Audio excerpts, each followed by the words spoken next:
Every single time you click a link, stream a show, or search for something online, there's a whole world of invisible stuff happening in the background. And today, we're going to pull back the curtain on one of the most important and most overlooked pieces of that puzzle: proxies. So let me ask you this.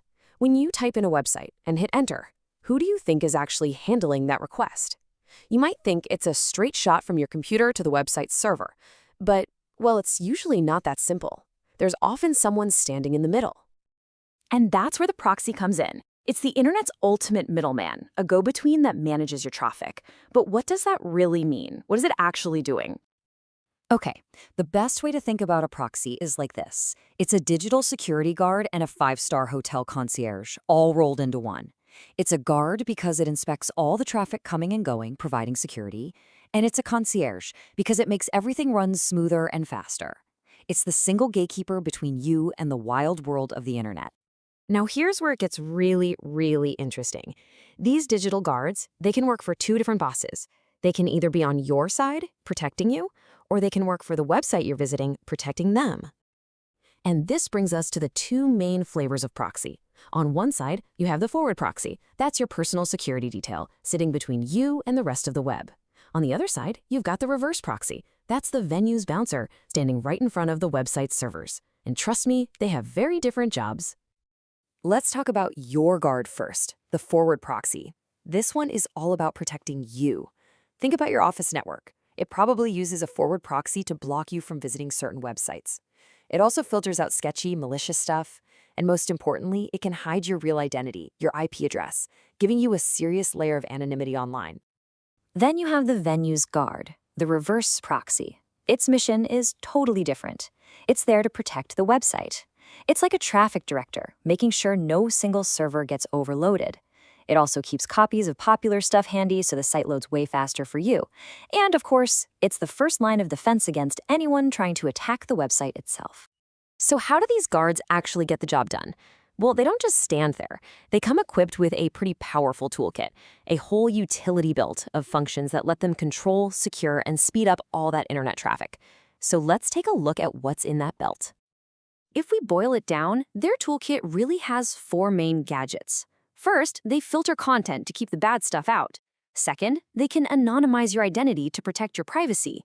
Third, they use caching to make things lightning fast. And fourth, they balance the load to keep popular websites from crashing. Each one is absolutely crucial.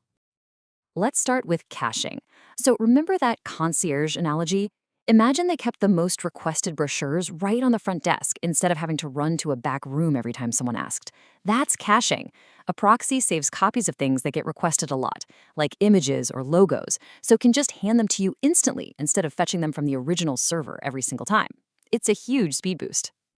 And this visual here perfectly shows load balancing. When a massive website gets millions of visitors at once, there's no way a single server could handle it. So, a reverse proxy steps in and acts like a traffic cop, brilliantly directing requests across a whole team of servers.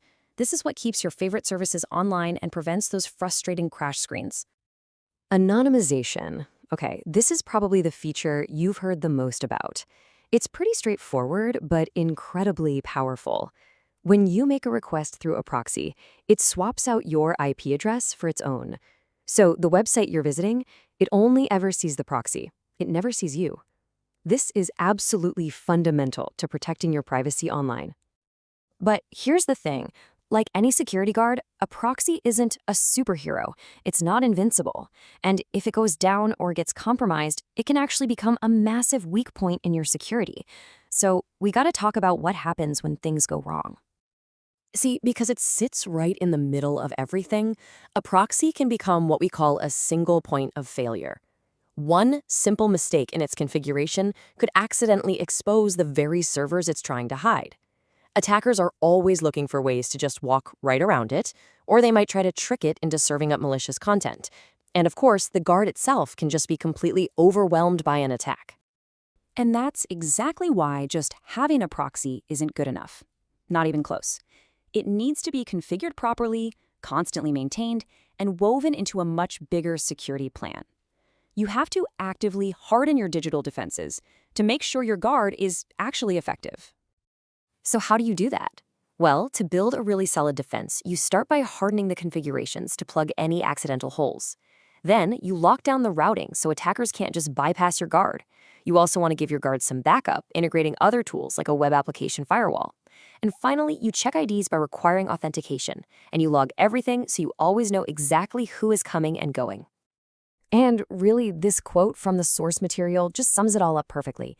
It highlights this essential dual role that proxies play. They're always looking in two directions at once. You've got the forward proxies protecting us, the users, as we go out, and the reverse proxies protecting the servers from all the traffic coming in. So the next time you're browsing and a page loads in the blink of an eye, or you log into your company's network from your couch, just take a second. Now that you know they're there, you might just be able to feel the presence of those invisible guards, the proxies, that are quietly securing almost every single thing we do online.